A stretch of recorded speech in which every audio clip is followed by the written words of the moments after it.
They fired him for helping an elderly woman. The next morning, 7 black SUVs pulled up outside his house. Neighbors rushed to their windows, thinking Ronan Avery was being arrested. But the truth behind those vehicles shocked the entire town. Ronan hadn't meant to stay late that night. The auto shop had closed 2 hours earlier, and the thick Augusta air clung to him, carrying the smell of oil and metal. He was halfway through locking up when he noticed her, a small, silver-haired woman sitting by the curb. Her electric wheelchair leaned to one side, a grocery bag dangling from the handle. She looked lost, not just in direction, but in spirit. "Ma'am, you all right there?" he called out. The woman turned her head slowly. "I think my chair is dead again. It just stopped on me." "Can't move an inch." Her voice trembled, though she tried to keep a brave smile. Ronan could have ignored it. Company policy was clear. No personal favors, no charity work on the clock. Wade Pritchard, his boss, was strict about that. But watching the woman struggle with shaking hands and a broken chair, Ronan couldn't just walk away. "Hold on," he said, tossing his keys onto the counter. "Let me take a look." He rolled her into the garage bay, where an old Chevy pickup waited for new brakes. The single overhead light flickered as he knelt beside the wheelchair. "You don't have to bother," she said softly. "It's probably done for good. My son keeps telling me to buy a new one, but I just can't afford that." Ronan smiled faintly. "Let's see what we can do." Her name was Ethel Branson, 79 years old, a retired school teacher who'd lived in the same brick house for 4 decades. Her gentle southern tone carried a calm patience that filled the room. Most people would have called it quits, but Ronan didn't. "Looks like it's seen better days," he murmured, crouching by the chair. "But I think I've got something that might work." He crossed the room to his workbench and started digging through boxes of spare parts, bits and pieces he'd bought himself over the years for side jobs and old projects. When he came back, Ethel was watching him closely. "You really think you can fix it?" she asked. "Ma'am," he said with a grin, "I fix engines that cost more than my house. I can handle a chair with an attitude." She laughed, a warm, genuine laugh that filled the quiet shop and made it feel a little less lonely. For the next 40 minutes, Ronan worked steadily, his hands sure and calm. Sparks flickered once as he soldered a wire, the sharp smell of burnt metal hanging in the air. Ethel sat silently, barely breathing, afraid to break his focus. When he finally flipped the switch, the chair came to life with a soft hum. The control lights blinked green. Ethel gasped and covered her mouth. "Oh my Lord, you did it!" Ronan stood, wiping the sweat from his brow. Forehead. Should be good for a few more years. Just don't enter any races with it. Ethel laughed again, her eyes wet with gratitude. "You don't know what this means to me, son. I didn't know what I was gonna do." He shrugged. "Just glad I could help." She reached into her purse and pulled out a folded 20. "Please, take this. I can't let you do it for nothing." Ronan shook his head. "No, ma'am. You keep that. Might need it for batteries or groceries. I'm all set." Her voice wavered. "You sure?" "Positive," he said. She looked at him for a long moment, then said quietly, "Your mama must be proud. Folks don't make men like you anymore." Ronan didn't know what to say. He just smiled and helped her back into the chair, making sure everything worked smoothly. The motor's gentle whir as she backed out of the garage felt like a small victory. Before she left, Ethel turned and said, "My son's coming to visit next week. I'll tell him about you. Maybe he can send more people your way." Ronan nodded, not thinking much of it. "You take care of yourself now," he said. Ethel waved and rolled off down the quiet street, her chair gliding smoothly beneath the warm orange streetlights. He didn't know it then, But that small act of kindness would set off a chain of events that would change everything, for him and for the people around him. That night, he locked up and headed home, unaware that someone had seen what happened, someone who wouldn't keep quiet. The next morning, the shop smelled of grease, coffee, and routine. It was just another Saturday. Ronan showed up early, a biscuit in one hand and his thermos in the other, humming softly as he unlocked the door. He was still thinking about Ethel Branson, her smile when that wheelchair came back to life. He hadn't told anyone about it. There didn't seem to be a reason to. At 7:42, the front door slammed. Wade Pritchard's heavy boots hit the floor like a warning bell. The noise in the garage stopped instantly. Wade was a broad, red-faced man with silver hair slicked back like he was stuck in another decade. He didn't speak often, but when he did, everyone listened. "Ronan," Wade barked, his voice echoing off the concrete walls. "Office, now." Ronan looked around. A few mechanics suddenly found reasons to stay busy, eyes fixed anywhere but on him. He wiped his hands and headed to the small office at the back. Wade was waiting, standing behind the desk with a sheet of paper in his hand. "Something wrong?" Ronan asked. Wade slapped the paper down on the desk. It was a still image from one of the shop's security cameras, Ronan kneeling beside Ethel's wheelchair in the garage. "You mind explaining this?" Wade's tone was sharp, his eyes hard. Ronan frowned. "Oh, that. The lady's wheelchair broke down out front last night. I just fixed it up real quick." "Real quick?" Wade repeated, his voice rising. "You used my shop, my tools, my electricity to fix some stranger's toy chair?" "It wasn't on company time," Ronan said, trying to stay calm. "I stayed late, did it after hours." Wade leaned in, his face just inches from Ronan's. "I don't care when you did it. You don't touch anything in this shop unless it's part of a paying job. We're not a charity, Avery." Ronan took a slow breath. "She's an old woman, Wade. Her chair broke down right outside. What was I supposed to do? Just walk away?" "That's not the point," Wade snapped. Wade leaned in, his face just inches from Ronan's. "I don't care when you did it. You don't touch anything in this shop unless it's part of a paying job. We're not a charity, Avery." Ronan took a slow breath. "She's an old woman, Wade. Her chair broke down right outside. What was I supposed to do? Just walk away?" "That's not the point," Wade snapped. "You don't use my shop for personal favors. You think this place runs on good deeds? You want to fix stuff for free, do it in your own driveway." The words hit harder than Ronan expected. "I didn't take a cent from you," he said quietly. "Used my own parts." "Doesn't matter," Wade shot back. "You broke the rules." The room went silent. Only the faint hum of the ceiling fan filled the air. Then Wade yanked open a drawer, pulled out an envelope, and tossed it on the desk. "Your last check," he said flatly. "We're done." Ronan stared at it, stunned. "You're firing me for helping someone?" Wade smirked. "For breaking my rules. Don't make it something else." Ronan's jaw clenched. "You're serious right now?" "Dead serious," Wade said. "You don't run this shop, I do. You're out." There was nothing more to say. Ronan grabbed the envelope, met Wade's stare, and walked out. The garage felt completely silent.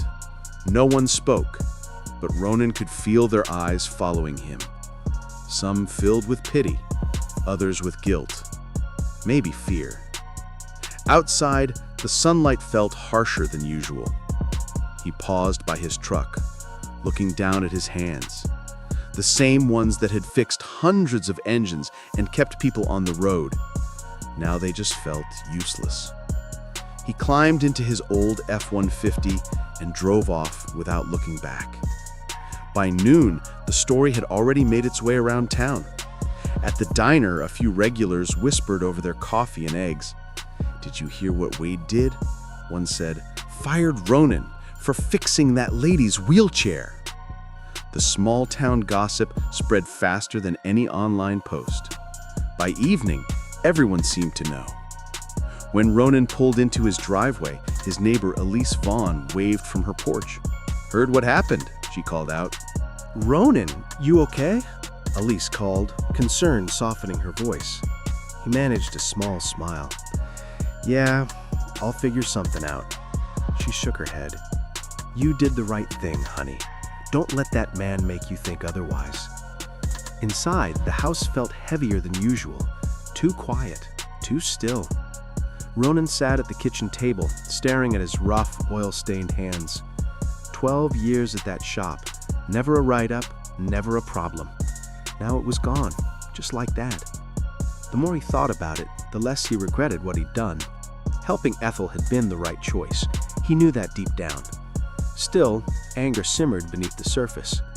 He pictured her face, the relief, the gratitude, and wondered if she'd ever find out what that moment had cost him. Sleep didn't come easy that night. Every time he closed his eyes, he saw Wade's smirk, the grainy security photo, the envelope lying on that desk. He kept telling himself tomorrow would be better. He'd start fresh, maybe look for work in Macon or Savannah. Good mechanics were always needed somewhere. Yet, a quiet part of him whispered that this wasn't over. Some things don't just end, they find a way back around.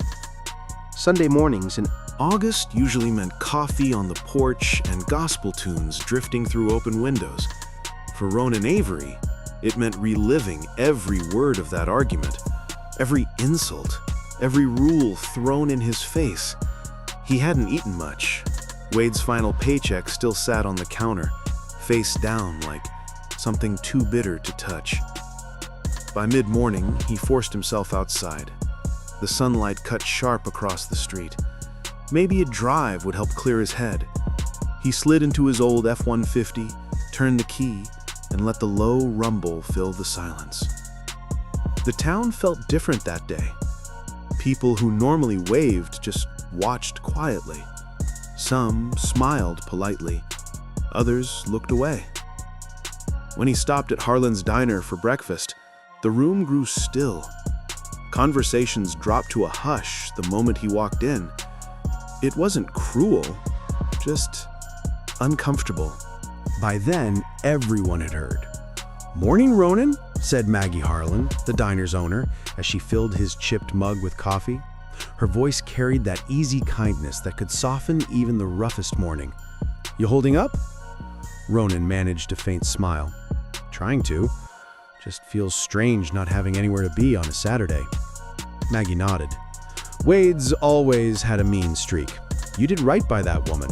Folks around here are saying so." He stirred his coffee, watching the steam rise. "I didn't do it for attention. Just didn't feel right leaving her stranded." "That's exactly why it matters," she said gently, leaning on the counter. Before Ronan could answer, a man from a nearby booth called out, "Hey Ronan, that lady you helped? She's real, right? My cousin says she lives near Pine Street." Ronan turned towards him. "Yeah, Mrs. Branson." The man nodded. "My mom goes to church with her. Said she couldn't stop talking about you." Ronan raised an eyebrow. "Talking about me?" The man grinned. Apparently, she told the whole congregation some angel in coveralls fixed her chair. Said you wouldn't even take her money." Ronan laughed under his breath, shaking his head. "Angel's a stretch. I just fixed a motor." Still, the words lingered. Angel in coveralls. He'd never been called anything like that before. After breakfast, he drove home. His phone buzzed a few times. Texts from old coworkers. Most said the same thing. "Sorry, man, Wade's a jerk. You did right." But one message made him pause. It was from Neil Porter, one of the younger mechanics at the shop. "Man, Wade's losing it. Reporters came by this morning asking about you. Some lady from Channel 12 wants your number." Ronan frowned. "Reporters? For what?" He didn't reply right away. He wasn't after attention, and the last thing he wanted was to end up on the news. Still, curiosity got the better of him. Around noon, he turned on the TV.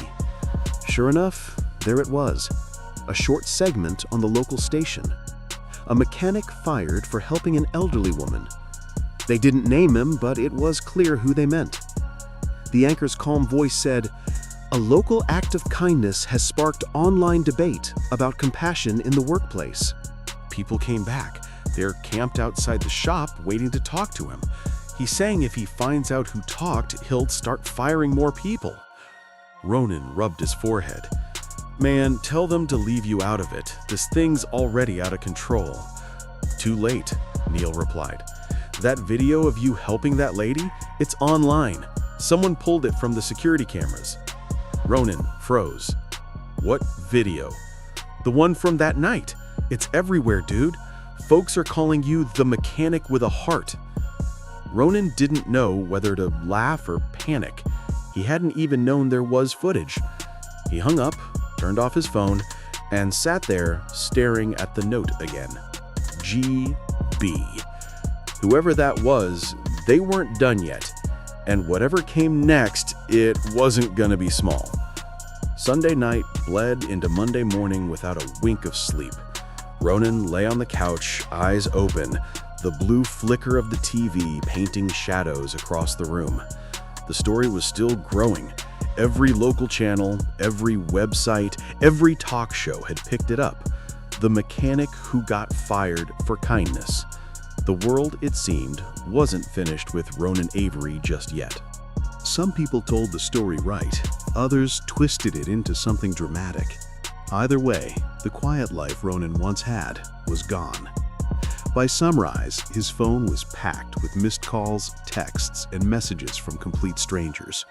Reporters, co-workers, even people from other states wanted to talk to him. He didn't answer any of them. He wouldn't have known what to say if he tried. Around 8, he stepped onto the porch, coffee in hand. The air was thick and humid, cicadas buzzing like a chorus in the trees. Across the street, Elise Vaughn was trimming her rose bushes. "You gonna hide from the whole town?" she called. "Or you plan on saying good morning?" Ronan gave a tired grin. "Morning, Elise. Just didn't expect all this." She put down her clippers and wiped her hands on her jeans. "People love a story that makes them feel something. And yours, well, it hit a nerve." He sighed. "I didn't want attention. I just wanted to do the right thing."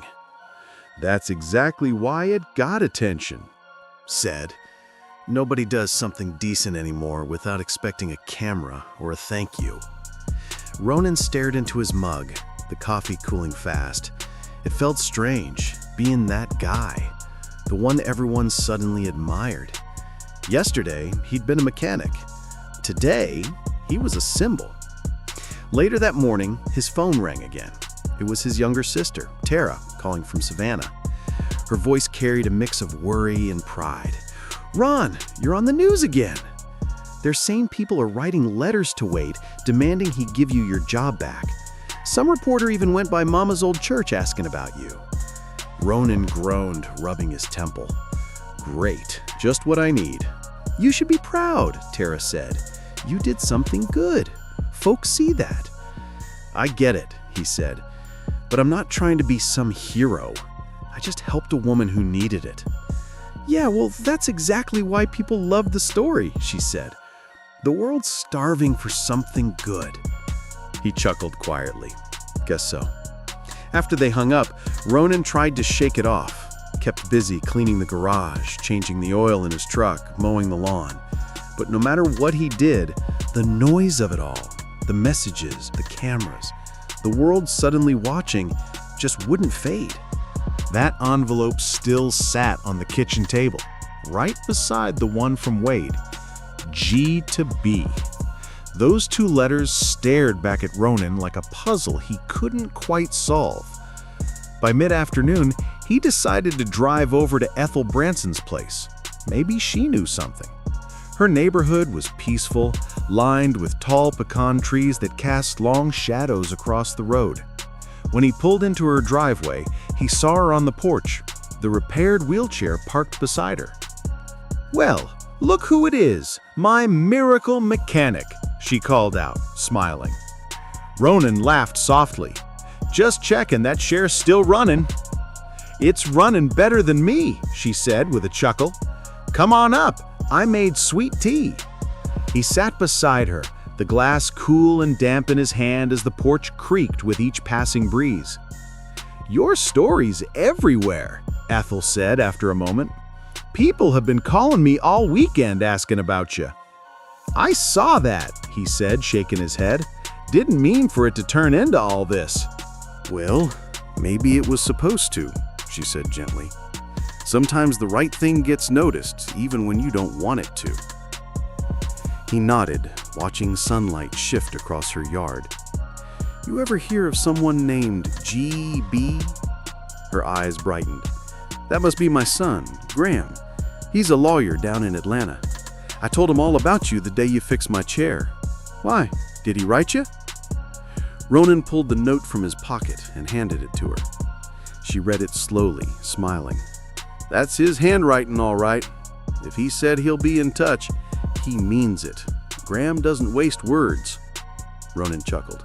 "Guess we'll see what that means." Ethel studied him for a long moment before speaking again. "You remind me of my husband. He worked with his hands, too. Always said it's not the tools that make the man, it's his heart. I see that in you." Her words landed deeper than she probably knew. When Ronan left, the sun was beginning to dip behind the trees, and for the first time in days, his chest felt a little lighter. That night, though, the quiet came back, the kind that sits heavy in the room and refuses to let you forget. Ronan sat at the kitchen table again, flipping the envelope marked GB open and shut. He kept wondering if Graham Branson really would reach out, or if that note was just a polite thank you, the kind people write and forget. He didn't know that by morning, wondering wouldn't be an option. Just before sunrise, a low rumble woke him. It wasn't thunder. The sound was too steady, too deliberate. He glanced at the clock. 5:58 a.m. The sky outside was still gray, barely waking up. Then came the crunch of tires on gravel, more than one set. Ronan sat up fast, heart pounding. Through the blinds, he saw headlights, lots of them. When he pulled the curtain back, his breath caught. 7 black SUVs stretched across his driveway like something out of a movie. His neighborhood didn't see this kind of thing, ever. He threw on a t-shirt and jeans, grabbed his phone, and stepped out onto the porch. The air was thick and damp, the kind of morning where even the birds hadn't decided to sing yet. One by one, the SUV doors opened in near-perfect sync. Men in dark suits stepped out, moving with quiet precision. They weren't cops. They weren't small-town deputies. Whoever they were, they carried themselves like people who got things done. At the front stood a tall man with salt and Pepper hair and mirrored sunglasses. He looked serious, but not hostile. "Mr. Avery," he said, his tone calm and professional. Ronan hesitated. "Yeah, that's me." The man offered a handshake. "I'm Graham Branson. I believe you met my mother recently." It took a second for the words to sink in. GB. The letter. The note. The mystery. "Oh," Ronan said, eyes widening. "You're that GB." A faint smile tugged at Graham's mouth. "That would be me." Behind him, one of the men opened the door of the middle SUV. Out stepped Ethel Branson, beaming like it was Sunday morning and she'd just seen an old friend. "Told you my boy would find you," she called cheerfully. Ronan blinked, half in disbelief, half in relief. Whatever this was, it was going to change everything. Ronan blinked, still trying to process the sight of Ethel Branson on his lawn flanked by a small army of black SUVs. "Mrs. Branson, what's all this?" he asked. Graham gestured toward the house. "May we come in? I'd rather not go over everything in the driveway." Ronan hesitated. 7 SUVs and a lawyer showing up before breakfast wasn't exactly normal. Still, nothing about their tone felt threatening, just serious. He stepped aside. "Yeah, sure, come on in." Inside, the suited men stayed near the door, quiet and professional. Graham and Ethel took seats at the kitchen table. Graham removed his sunglasses, folding them neatly beside a slim leather briefcase. "Mr. Avery," he began, his voice steady, "my mother told me what happened at your shop. I also obtained the footage from your employer's security cameras, the same video that's been circulating online." Ronan's stomach tightened. "That wasn't me who put it out there. I didn't even know there was a camera." "I know," Graham said, nodding. "I had it pulled legally. I'm an attorney, not a reporter." Ethel leaned forward, smiling warmly. "He saw what you did for me, Ronan, every second of it." Graham's tone softened. "You didn't hesitate to help her. You didn't know who she was, didn't ask for anything in return. That says a lot about your character." Ronan rubbed the back of his neck, uncomfortable with the praise. "I just did what anyone decent would have done." "That's the thing," Graham said quietly. "Not everyone would." He opened his briefcase and slid a large envelope across the table. "Inside is a formal offer," he said. "I own Branson Vehicle Systems in Atlanta. We handle fleet maintenance for corporate and municipal clients. We're looking for someone who understands both engines and ethics. My mother seems convinced you fit that description." Ronan stared at the envelope, blinking. "You're offering me a job?" "Not just a job," Graham replied. "A leadership role, full salary, benefits, relocation if you want it. We can discuss details after you've had time to think." Ethel's grin was pure satisfaction. "Told you he was a man of his word." Ronan let out a short laugh, still stunned. "I don't even know what to say." "Say you'll think about it," Graham said quietly. Ronan nodded slowly, eyes dropping to the envelope. "Yeah, I'll think about it." Graham smiled. "That's all I'm asking." Ronan leaned back in his chair as sunlight spilled across the room. Just days ago, he'd been out of work with nothing but a pink slip and frustration. Now, 7 black SUVs sat in his driveway, and a corporate lawyer was offering him a job, all because he'd fixed a broken wheelchair. "It doesn't even feel real," he said quietly. "When Wade fired me, I figured maybe helping people was just bad business. Guess I was wrong." Graham's expression softened. "There's nothing wrong with doing what's right, Mr. Avery. Some people just can't see the value in it until someone else does." For the first time in days, something eased inside Ronan, a lightness he hadn't felt since that night in the garage. Ethel reached across the table and patted his hand. "You've got a good heart, son. Don't ever let anyone make you feel bad for it." Ronan smiled, still a little dazed. "Thank you, ma'am." Graham stood, buttoning his jacket. "Take your time to think it over. My office will follow up tomorrow. No pressure either way, but my mother and I wanted to thank you in person." Outside, the convoy of SUVs rolled away one by one, their tires crunching softly over the gravel. Curtains fluttered along the street as curious neighbors peeked out. By the time Ronan turned back toward his porch, Elise Vaughn was already there, arms crossed and eyes wide. "What on earth was that about?" she called. Ronan chuckled, shaking his head. "Long story, Elise. Might be the start of a new one." She grinned. "Can't wait to hear it." As he stepped back inside, the silence of the house felt almost unreal. The envelope from Graham Branson sat on the kitchen table, untouched. He must have circled it a dozen times, picking it up, setting it down, tracing its edge with his thumb.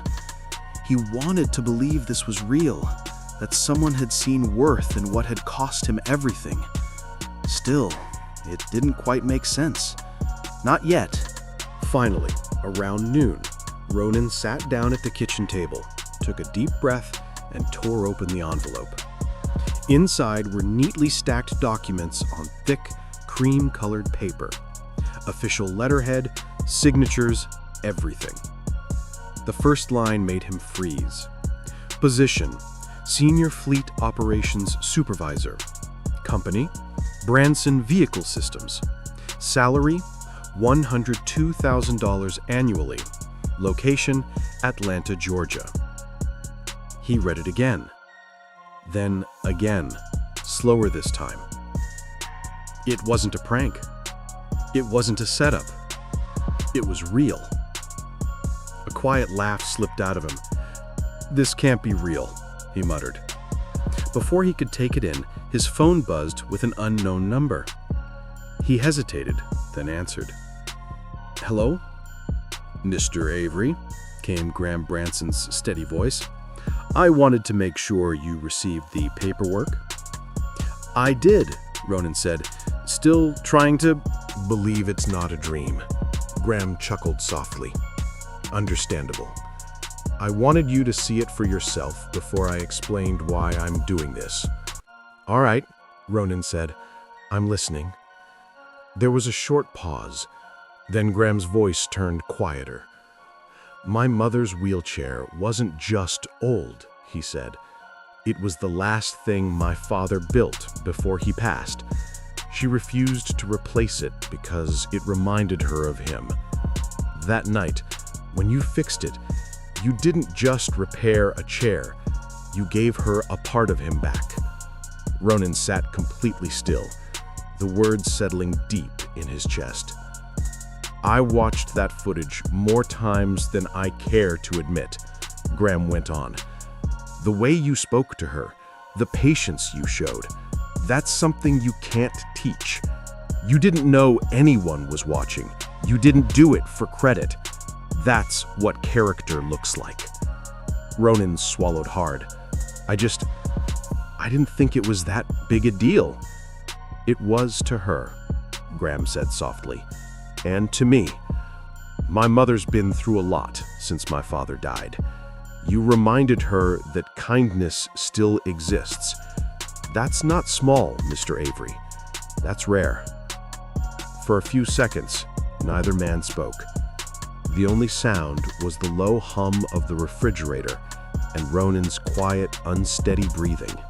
Only the faint hum of the refrigerator broke the silence. Then Graham spoke again. If you're willing, I'd like you to come to Atlanta this week. Meet my team, see how we operate. If it's not a fit, no hard feelings, but I have a feeling you'll fit right in. Ronan rubbed his forehead. This is a lot to take in. I know, Graham said. Take your time. My assistant will email your travel details. Hotel, transportation, everything's covered. You helped my mother without hesitation. The least I can do is return the favor. For a moment, Ronan couldn't find words. Finally, he said, I don't know what to say except thank you. I never thought helping someone would lead to all this. Graham's voice softened. That's exactly why it did. When the call ended, Ronan sat back, the offer letter open in front of him. His eyes drifted to the envelope from Wade, the one that had ended everything.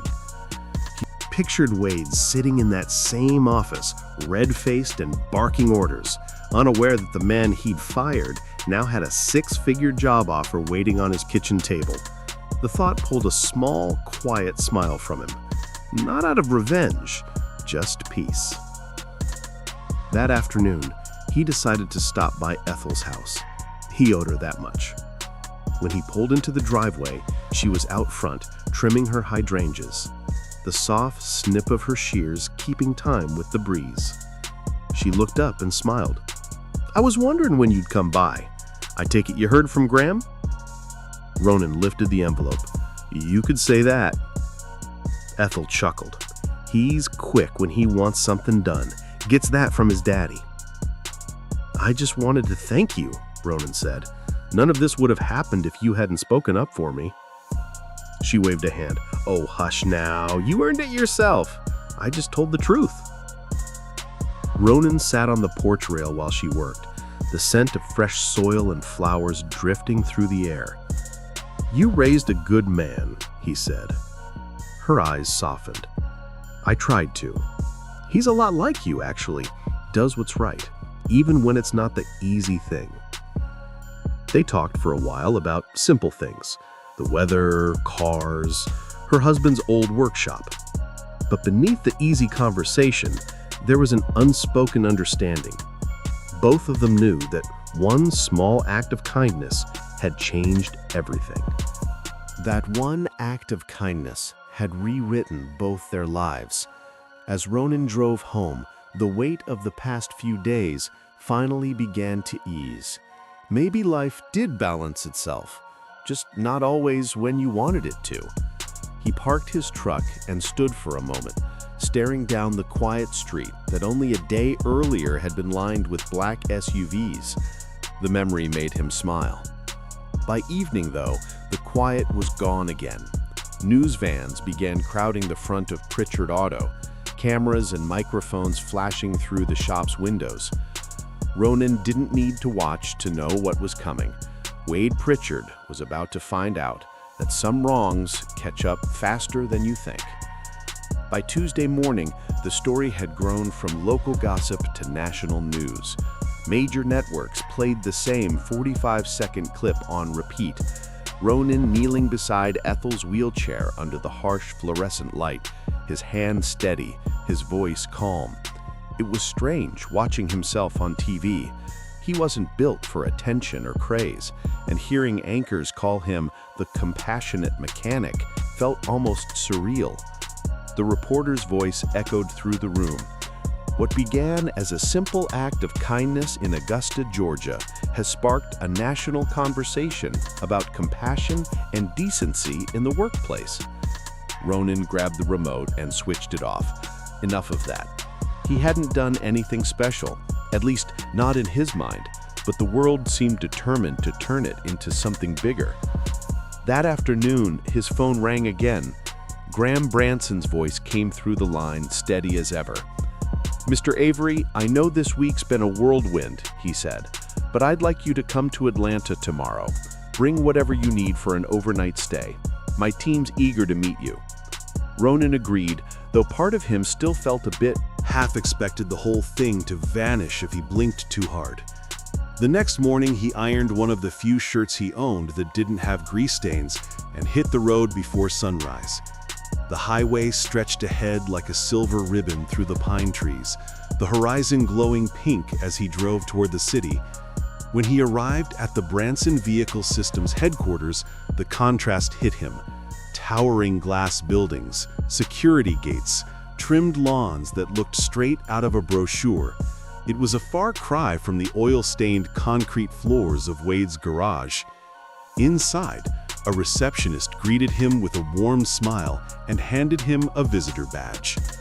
Moments later, Graham Branson appeared, every bit as composed as before. "Mr. Avery," he said with a firm handshake, "welcome to Atlanta. Let's show you around." Graham's suit was crisp, his smile easy. "Mr. Avery, glad you made it. How was the drive?" "Peaceful," Ronan said, shaking his hand. "Still not sure I belong in a place like this." Graham laughed. "You'd be surprised. Most of the best people here started in small garages just like yours." He led Ronan through the building, past rows of engineers and technicians, moving with quiet focus.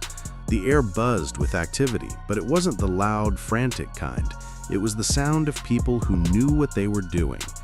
They stopped in a bright conference room overlooking a wide testing lot.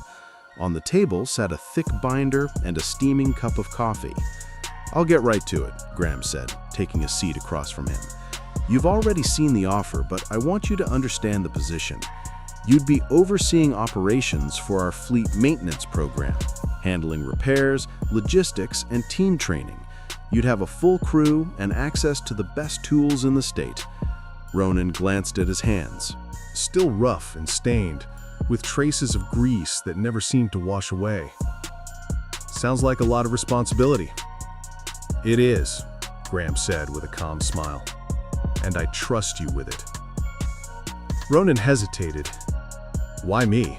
There have to be 100 people more qualified. Maybe, Graham said, but I've learned something over the years. Skill can be taught. Character can't. You've already proven which one you've got more of. Ronan took a sip of coffee, trying to swallow the lump in his throat. I appreciate that, sir. Don't call me sir, Graham said with a grin. Makes me sound like my father. They both laughed, the tension lifting between them. After the meeting, Graham walked him around the building, introducing him to the team, mechanics, supervisors, and office staff.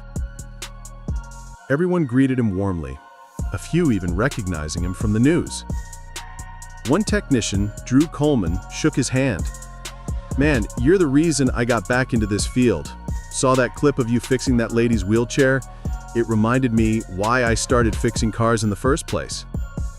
Ronan chuckled. Didn't expect to inspire anybody. I just fixed a wheelchair. That's the point, Drew said. You did it because it mattered. By the end of the day, Graham invited Ronan to dinner at a quiet restaurant downtown. Over steak and sweet tea, their talk wandered easily, from business to family, from faith to the strange ways life tested people. You know, Graham said, leaning back in his chair, when I was a kid, my dad used to tell me the truest measure of a man is what he does when nobody's watching. You reminded me of that. Ronan nodded. My mom used to say something like that too. You don't help for applause, you help because it's right. Guess both their folks were onto something. Graham smiled. Seems so. When they finished, he handed Ronan a hotel key card. Get some rest tonight. Tomorrow, we'll finalize everything, if you're ready. As Ronan stepped out into the warm evening air, the city lights shimmered against the skyline. For the first time in years, he felt something stirring deep inside. Excitement. He didn't know much about corporate life or six-figure salaries, but he knew this. Doing the right thing had finally led him somewhere worth going. Later, in his hotel room, the world outside Hummed softly through the window. As he turned off the lamp, his thoughts drifted back to Augusta, to Wade Pritchard pacing in his office, reporters crowding outside, and a town finally learning the truth. Tomorrow, Ronan thought, would bring its own reckoning. Back in Augusta, the heat was fierce, but not nearly as scorching as the spotlight now fixed on Pritchard Auto.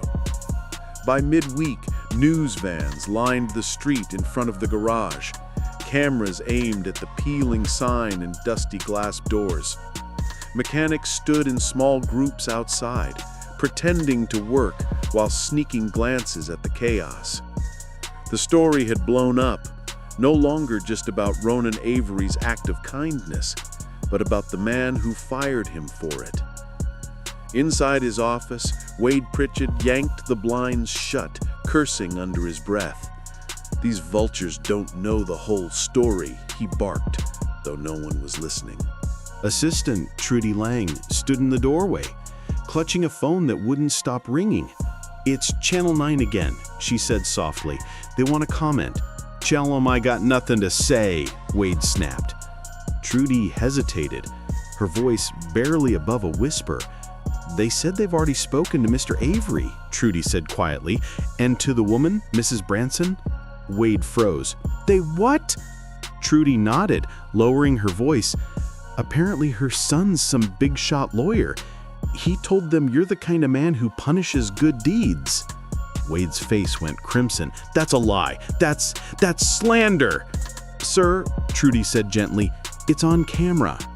Wade dropped into his chair, pressing his fingers against his temples. The phone wouldn't stop ringing. Reporters, customers, even old friends wanting to know what happened. A few longtime clients had already canceled their appointments. Online reviews were pouring in, filled with words like heartless and disgrace. Out in the shop, the younger mechanics worked in uneasy silence. Neil Porter leaned toward a coworker and whispered, "You think he'll shut down?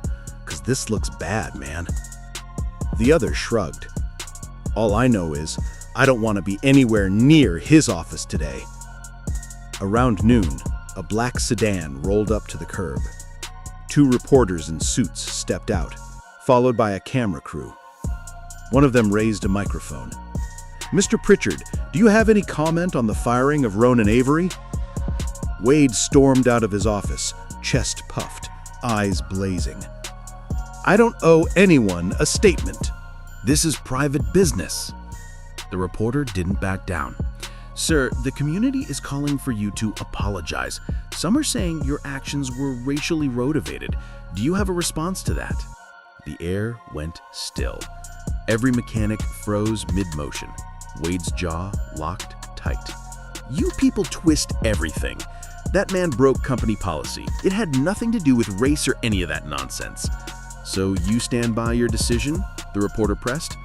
"I stand by running my business how I see fit," Wade snapped. The cameras caught everything: his red face, his anger, his words. Within hours, the clip was everywhere online, painting Wade Pritchard as exactly what he didn't want to be, the villain of his own story. Meanwhile, across the hotel room, the television light shimmered over the desk where Ronan's new contract lay folded, its embossed logo catching the glow like a quiet promise. The newscaster's voice carried Ethel's words, steady, graceful, true. And for the first time since this whole whirlwind began, Ronan let himself feel something close to peace. Ethel's voice faded as the camera cut to a segment titled, "The Mechanic Who Mended More Than a Wheelchair." They showed the clip one last time, his hands working beneath harsh shop lights, the hum of tools, the gentle way he'd said, "You're all set, ma'am." Then the anchor smiled into the camera and said, "Sometimes decency is the spark that keeps the world running." Ronan muted the sound, heart full. He thought about the small acts, the quiet ones. Only the faint hum of the refrigerator broke the silence. Then Graham spoke again. "If you're willing, I'd like you to come to Atlanta this week. Meet my team, see how we operate. If it's not a fit, no hard feelings. But I have a feeling you'll fit right in." Ronan rubbed his forehead. "This is a lot to take in." "I know. Take your time. My assistant will email your travel details, hotel, transportation, everything's covered. You helped my mother without hesitation. The least I can do is return the favor." For a moment, Ronan couldn't find words. Finally, he said, "I don't know what to say except thank you."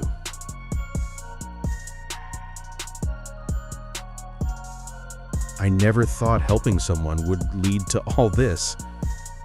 Graham's voice softened. "That's exactly why it did." The hotel window just enough to let the night breeze in. The air smelled faintly of rain and something new. Possibility, maybe. Tomorrow, he'd start his new life for real. Not as the mechanic who went viral or the man who got fired for being kind. Just Ronan Avery, doing what he'd always done, one honest fix at a time. And somewhere, miles away, an old wheelchair rolled smoothly over a garden path, sunlight flashing on its wheels like quiet applause. That one act of kindness had rewritten both their lives. As Ronan drove home, the weight of the past few days finally began to ease. Maybe life did balance itself, just not always when you wanted it to.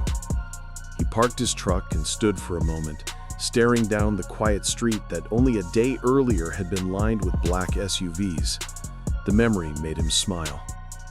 By evening, though, the quiet was gone again.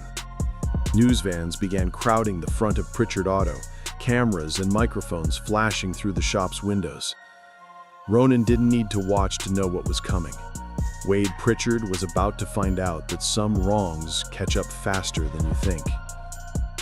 By Tuesday morning, the story had grown from local gossip to national news. Major networks played the same 45-second clip on repeat. Ronan kneeling beside Ethel's wheelchair under the harsh fluorescent light, his hands steady, his voice calm. It was strange watching himself on TV. He wasn't built for attention or praise, and hearing anchors call him the compassionate mechanic felt almost surreal. The reporter's voice echoed through the room.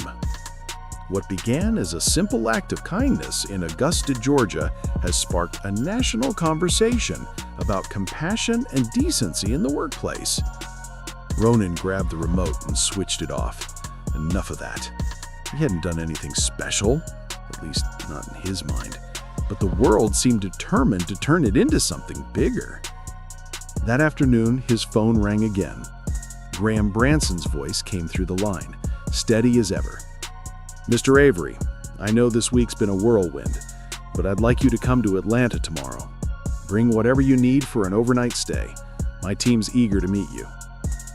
Ronan agreed, though part of him still Who brought my chair and my faith in people back to life. He chuckled, feeling his ears redden. "Good to see you, Mrs. Branson. Chair still running smooth?" "Better than ever," she said proudly, tapping one wheel. "Though I think you spoiled it. Now it refuses to behave for anyone else." The room filled with light laughter, even from the mechanics who'd only heard the story secondhand. Graham stood behind her, hands in his pockets, smiling at the scene as if it confirmed everything he'd hoped for when he made that offer. After the laughter settled, Ethel looked around the garage, eyes shining. "You know, Mr. Avery," she said softly, "when my husband used to fix things, he always said machines are like people. They don't stay broken if you care enough to listen." Ronan nodded, his throat tight. He was right. She smiled, the kind of smile that carries both pride and peace. "Then keep listening. To engines, to people, especially yourself. You've got a gift, son. Not just in your Hands, but in your heart." He didn't trust his voice enough to answer, so he just nodded again, holding her gaze until Graham gently turned her chair toward the exit.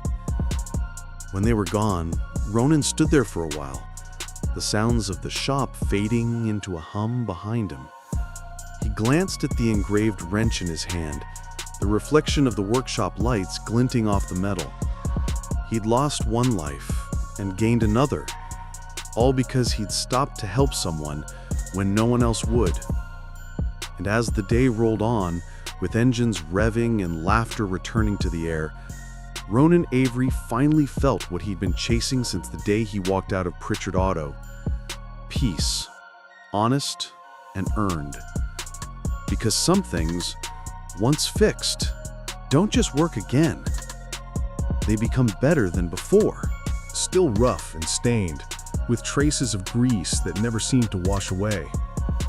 Sounds like a lot of responsibility. "It is," Graham said with a calm smile, "and I trust you with it." Ronan hesitated. "Why me? There have to be 100 people more qualified." "Maybe," Graham said, "but I've learned something over the years. Skill can be taught. Character can't. You've already proven which one you've got more of." Ronan took a sip of coffee, trying to swallow the lump in his throat.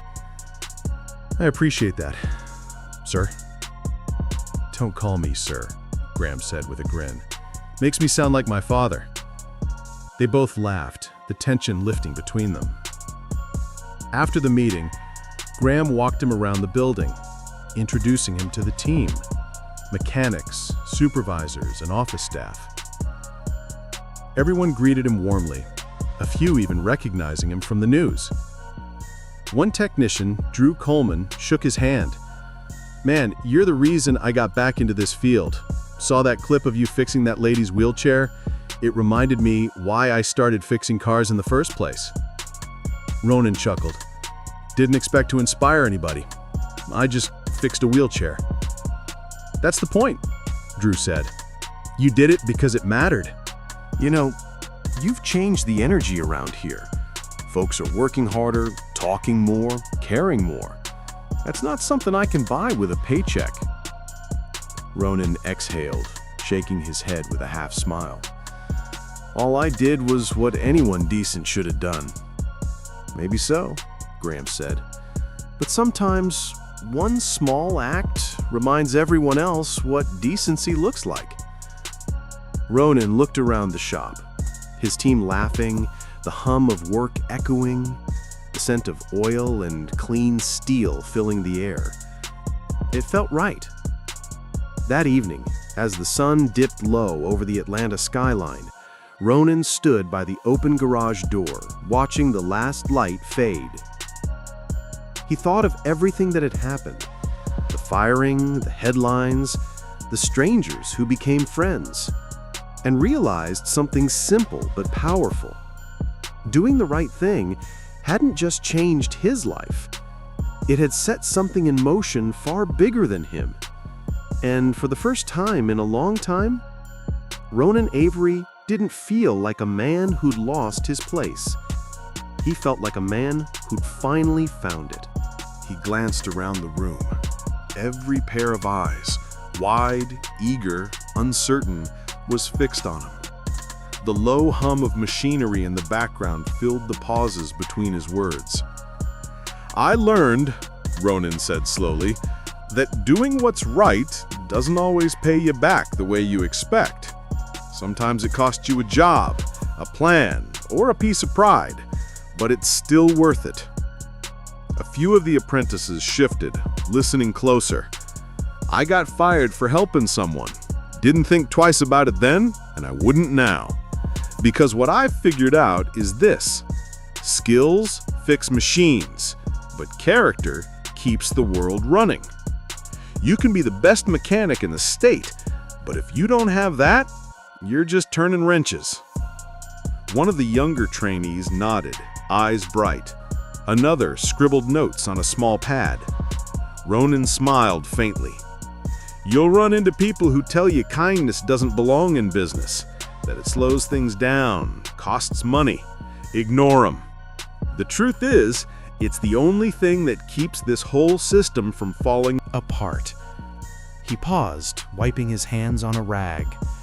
So whatever you do, remember, help the person in front of you. Fix what's broken, even when no one's watching, especially then. The room was quiet for a moment. Then someone started clapping, and soon the whole group joined in, loud, sincere, grateful. From the back of the room, Graham Branson leaned against the doorframe, smiling. When the applause faded, he said, "That right there is why I hired this man." Ronan laughed, shaking his head. "Now you're just trying to make me blush." The room broke into laughter, the kind that fills a space with warmth instead of noise. Later, as the trainees filed out, Graham walked over. "You know, Ronan," he said, "you might have just inspired a whole new generation of mechanics." Ronan picked up one of his engraved wenches and turned it in his hand. "If they just remember to do right by folks, that'll be enough for me." Outside, the sun was setting behind the glass towers, turning the sky gold. The world kept moving. Cars to fix, people to help, but Ronan Heirdry had finally found his lane. And this time, he was driving exactly where he was meant to be. Doing what's right doesn't always pay off right away, Ronan said, his voice calm but steady. Sometimes it costs you first. The room was quiet. Every apprentice listened. I lost my job for helping someone who couldn't help themselves. My boss said I broke the rules, and maybe I did, but I'd do it again in a heartbeat, because rules don't define your worth, your actions do. A young apprentice raised his hand. "Sir, were you scared when they fired you?" Ronan smiled a little. "Yeah, scared and angry. You spend years giving your best, then get tossed aside like you don't matter. It shakes you. But fear's just noise, son. What counts is what you do once it quiets down." From the back of the room, Graham watched with a proud grin. "Life tests you before it rewards you," Ronan continued. "That night, when I saw that woman struggling with her wheelchair, I didn't see a stranger. I saw my mom. I saw every hardworking person who just needs a little kindness when life gets rough. So I helped. That one moment, a $5 repair, ended up changing everything." Another apprentice spoke up. "Would you ever go back to your old job if they asked?" Ronan chuckled. "Not a chance, but I don't hate the man who fired me. Truth is, I'm grateful. He taught me something. Some people chase profit so hard, they forget what's truly valuable." The room went still. The words hung there. Off to the side, Ethel Branson smiled from her wheelchair and raised her hand. "Mind if I say something, Mr. Avery?" Ronan nodded. "Go right ahead, ma'am." Ethel looked at the apprentices. "This man didn't just fix my chair. He fixed my faith in people. Don't ever think your job is just about nuts and bolts. Sometimes you're holding someone's whole world together, and you don't even know it." Applause filled the room. It wasn't loud, but it was honest. After the session, Ethel and Ronan sat outside under a pecan tree, sipping iced tea while traffic murmured in the distance. "You did good in there," she said softly. "Never thought I'd live long enough to see you giving speeches." He laughed. "Neither did I, just tried not to trip over my words." Ethel's eyes sparkled. "You know, when my husband passed, I used to pray I'd meet someone who reminded me of him. Honest, humble, kind. Then you showed up, covered in grease, fixing what everyone else said couldn't be fixed." Ronan smiled. "Guess we both got lucky that night." She shook her head gently. "No, son, that wasn't luck. That was grace." He didn't argue. He just sat with the thought, letting it settle. Later, after dropping her off, Ronan drove through downtown Augusta. The sunset painted the sky in deep orange and purple. When he passed the old Pritchard Auto Shop, now boarded up and empty, he parked for a moment. No anger, no bitterness, just peace. "Some things have to break," he whispered, "so better things can be built." The next day at work, Ronan felt more grounded than ever. He wasn't chasing fame or payback. He just wanted to keep doing what he'd always done. Fix what's broken, one thing at a time. That afternoon, Graham stopped by his workstation. "You know, Ronan," he said, "I've been thinking, we should start something new. A community repair program. Free work for folks who can't afford it. We'll call it the Avery Program." Ronan blinked. "You serious?" "Completely," Graham said with a grin. "Let's make kindness part of the business model." Ronan laughed. "Then we're gonna need a lot more tools." They both laughed as the scene faded. The man, the garage, the lesson. The story of Ronan Avery had become something more than a headline or a viral clip. It was a reminder. One act of kindness can do more than fix a broken wheel. It can steer the world back toward what matters. If you take anything from his story, let it be this. Integrity still counts. Kindness still matters. And if you ever wonder whether doing the right thing is worth it, ask yourself, how could it not be?